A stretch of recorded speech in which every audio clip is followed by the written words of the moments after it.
Did you know that most job search applicants make this one mistake? They only talk about themselves. If you only talk about yourself, you are going to be drowned in a sea of thousands of applications because everyone else also just talk about themselves. So today we are going to flip that script and start talking about how you can add value and how to play to your advantage. If you are looking for this one magic trick you can do to get your job, this video isn't for you. I don't know if that trick exists. I will be sharing more tactics later on in this series that's related to design interviews, but without the proper mindset and the right approach, I doubt those tactics would work for you. So if you're serious about changing the way you think about your job search, I will be sharing a powerful mindset shift that can be the game changer for your search. So are you ready? Let's get started. Okay, first, we're going to talk about the I syndrome. The word is coined by Ramit Sethi in one of his videos, and I couldn't agree more. So the I syndrome is when you talk about yourself and only about yourself. I want the perfect job. I want to get into my dream companies. I want the best work-life balance, hybrid, remote. I want the perfect salary at this level, and I want all the perks. I. The thing is, companies don't hire to fulfill your wish list. They hire to solve a very specific problem of theirs. Just talking about yourself is not getting you anywhere. So instead, we should be focused on what unique value we can bring to the table.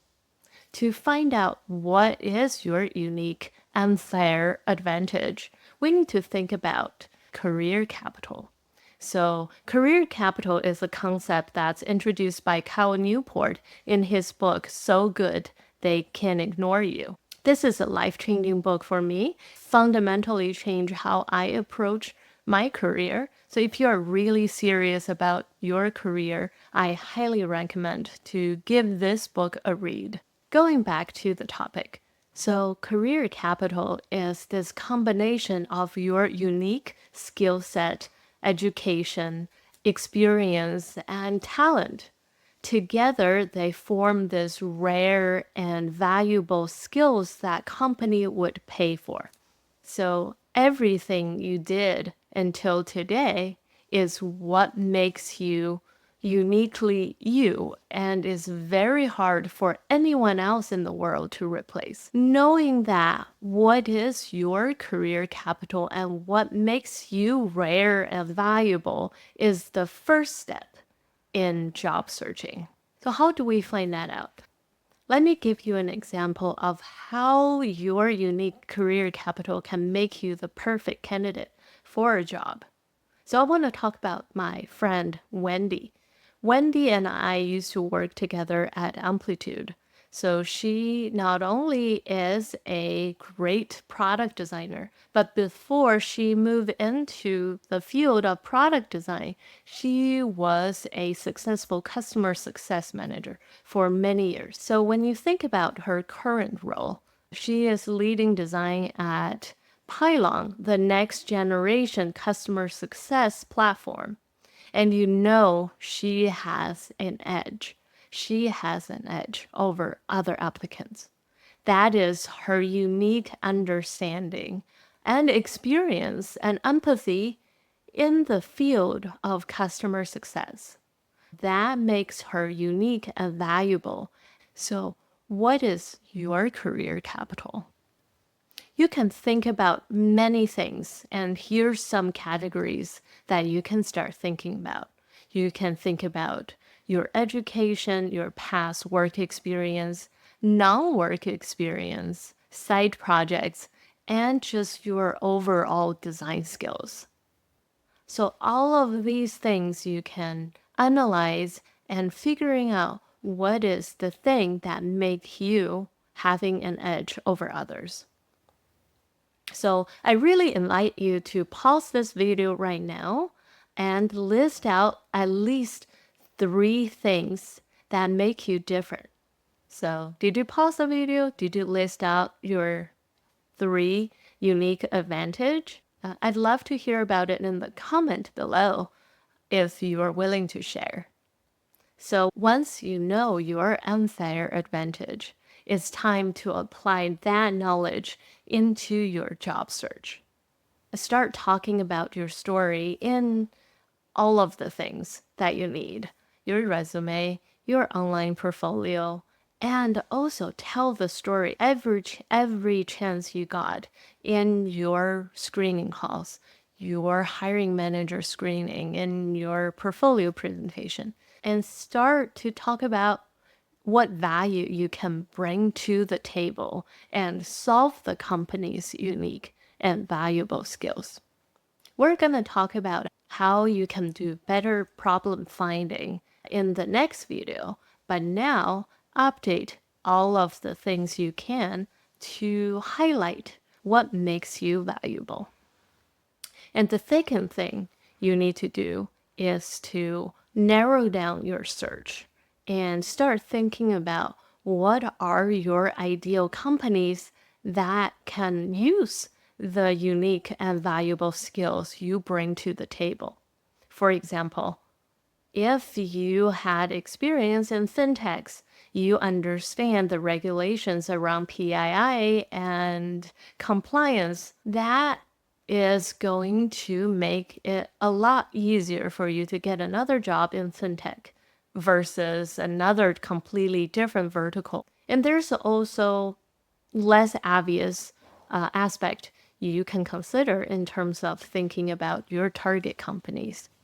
If you're an engineer transitioning into design, consider apply for earlier stage startups, because due to the lack of resources, startups welcome people with multiple skill sets, and they welcome a generalist.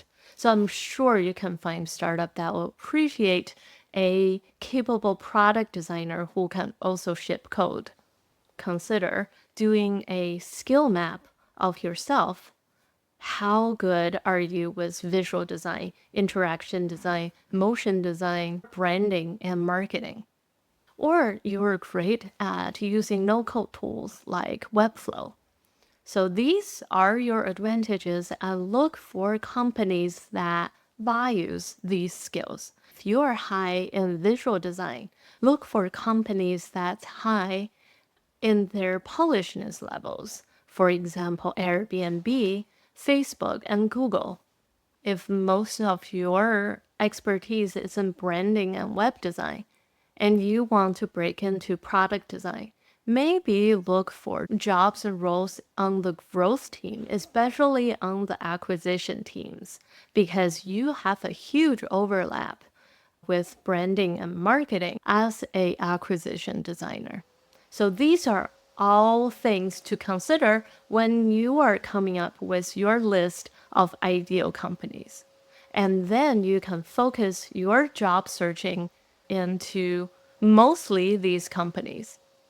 And that is a perfect segue to talk about your career aspiration. So career aspirations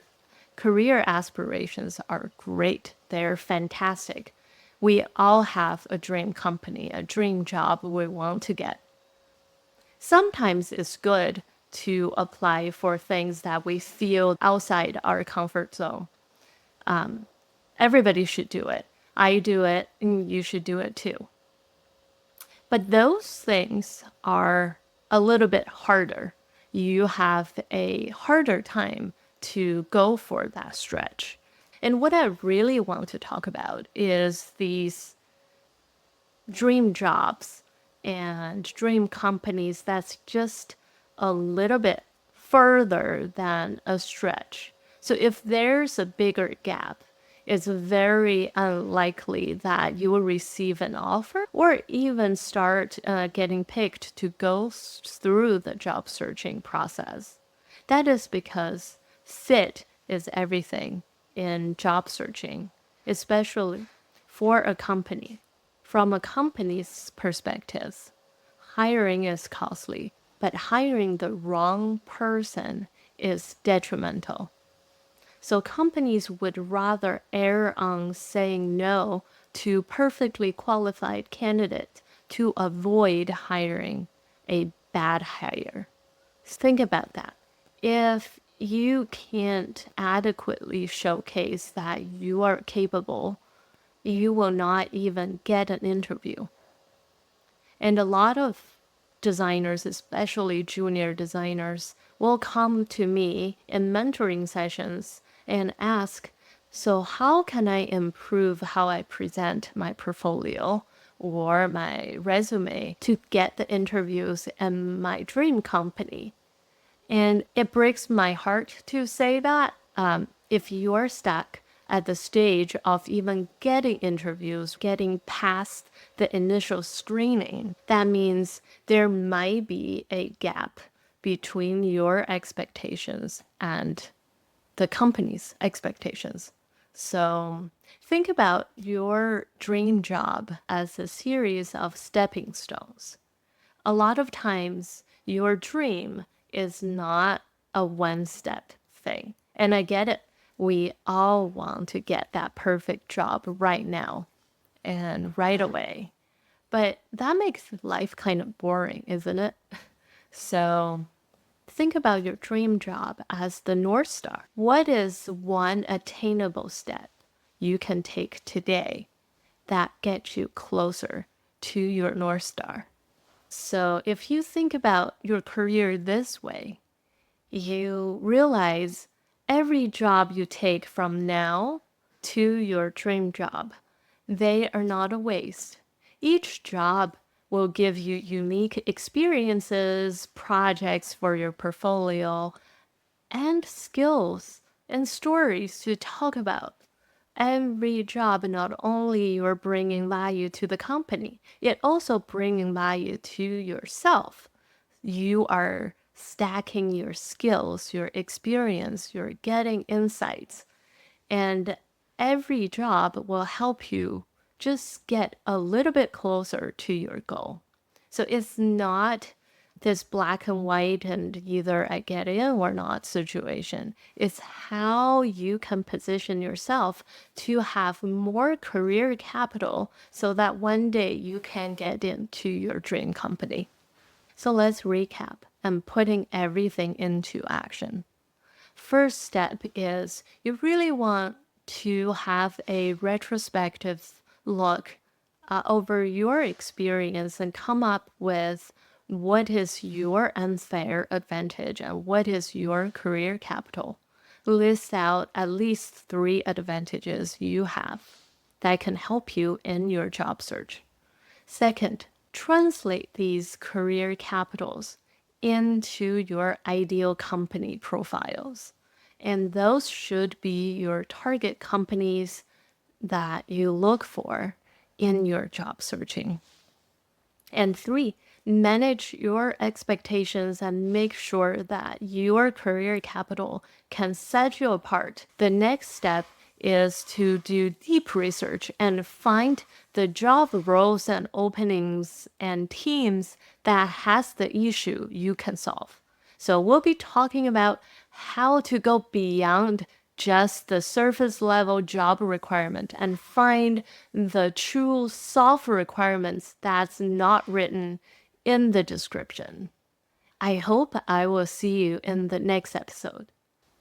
So what do you think? Do you agree with this way of thinking in terms of job searching? And I love to hear about your story. And what do you think is your rare and valuable career capital? I'd love to see your story in the comment below. If you sticked with me for this long, thank you so much. I appreciate you taking the time. And if you like this video, please give it a like. It really helps small creators like me to reach more designers like you.